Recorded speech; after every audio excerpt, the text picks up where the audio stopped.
This is Mark Pawlikowski, and welcome to the TechMates podcast, where my partner Henrik and I explore how Kiwi and Aussie founders are reshaping the future and what sets them apart. Henrik and I have been part of successful companies in Silicon Valley and Europe, and now bring that expertise to partner with entrepreneurs in Australasia. By sharing the personal stories of successful Kiwi and Aussie founders and how they got here, we hope to inspire you to dream big. This is TechMates, bringing an outsider's perspective to the stories of those daring to disrupt down under. Let's dive in. Because we had both been working in our own businesses and Will has children from a previous relationship and we're both very busy social people, we'd found ourselves becoming like ships in the night. It was so easy to get to the end of a month and realize that we hadn't really had spent much quality time with each other, let alone had a date night or anything like that. We had sought out a product where just both of us jumped online and thought, we're just going to solve this. Like, let's just download an app and figure this out. There must be something. And quickly discovered there wasn't anything that really addressed our immediate issue of just being able to see each other's calendars and know what each other had on. So we thought, interesting. This is interesting. And we got talking to some other couples, just trying to understand how much of a problem this was. And I think this really led us to an insight. What we found was that if the everyday was taken care of, couples would have more capacity to plan and actually have more quality time with each other. And so that insight is really what we sought to build, why we sought to build out Cupla. And so, a bit about Cupla. It's a mobile app. It's available on the App Store and Google Play.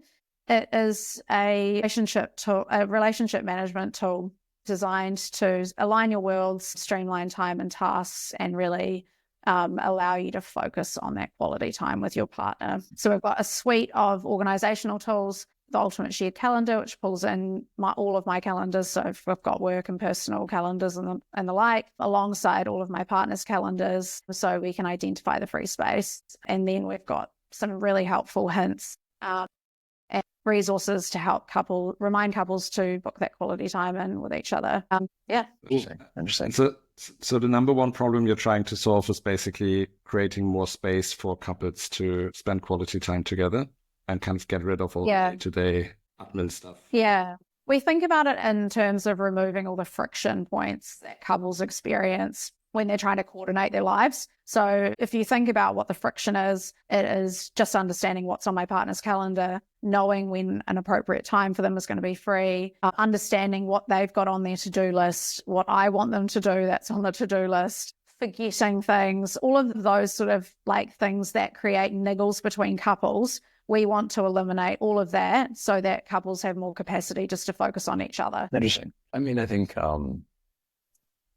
we have all kinds of tools to manage our work lives, certainly calendars, email, Slack. I've never heard of a relationship management tool until we met. So how do people think about that, right? Because it's like a pretty unique idea, pretty novel idea to take this idea that you have at work, which is like very closely kind of like managing stuff, scheduling, to-dos, and bring it into the personal realm. Yeah, I mean, it's interesting, isn't it? Because we have all of these tools for our work life, and yet most of us would agree that our relationships are more important than our work at, not all the time, but definitely as we go through life, I think it's fair to say the quality of our relationships defines the quality of our life.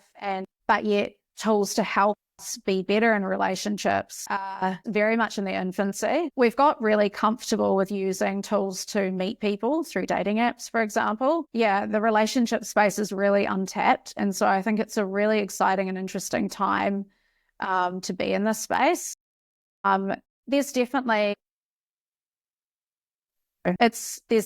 some pushback, from some people in terms of, why do I need an app to manage my relationship? I just talk to my spouse. And absolutely, I think that would be great. But the reality is that people are becoming increasingly busy and it's just not that easy. And so I think there's definitely a space for us to be able to help people really increase visibility. And really, we just want to make it easy for everyone to, get that quality time in and get the most out of their relationship.